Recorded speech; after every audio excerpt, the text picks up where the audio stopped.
नमस्कार मित्रांनो, आज आपण पास्कल लॉ बद्दल बोलणार आहे. पास्कल लॉ कशासाठी यूज होतो तर आपल्याला माहिती आहे त्याचे ॲप्लिकेशन आपण बऱ्यापैकी यूज करत असतो. Hydraulic press, hydraulic lift, hydraulic brake हे अशा नंबर ऑफ ॲप्लिकेशन यूज करतो. पण तो लॉ काय सांगतो ते नीट लक्षात घेऊया. द स्टेटमेंट अशी आहे, the pressure applied at any point of an enclosed fluid at a rest transmitted equally undiminished to every point of the fluid and wall of the container. म्हणजे ज्यावेळेस आपण प्रेशर जे आहे एका एनक्लोज्ड फ्लुइडवर अप्लाय केलं तर ते इक्वली ट्रान्समिटेड होतं. ते कसं आहे ते बघूया.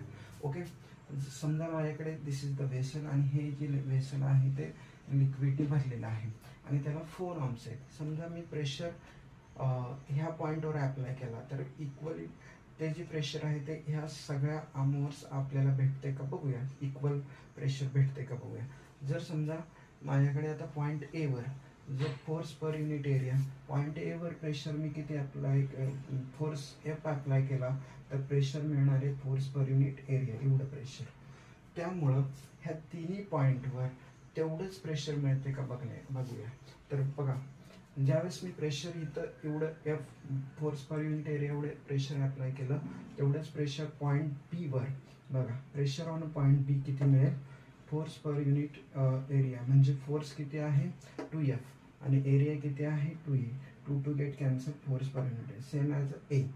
त्याच्यानंतर दुसरा पॉईंट सी पॉईंटवर पॉईंट प्रेशर किती मिळणार आहे आपल्याला 3F एवढं. फोर्स किती मिळणार आहे 3F एवढं आणि एरिया ऑफ क्रॉस सेक्शन आहे 3A. So pressure is equal to force per unit area म्हणजे 3F आपण 3A 3 गेट कॅन्सल, आपल्याला काय मिळालं फोर्स पर युनिट एरिया.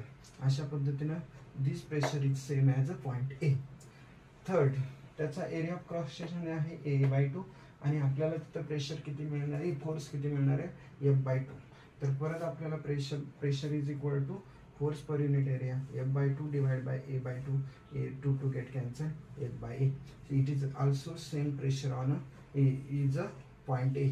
अशा पद्धतीनं सगळीकडे प्रेशर ज्यावेळेस मी पॉईंट ए वर जेवढं प्रेशर अप्लाय करेल तेवढंच प्रेशर सगळीकडे आपल्याला मिळणार आहे. थँक्यू.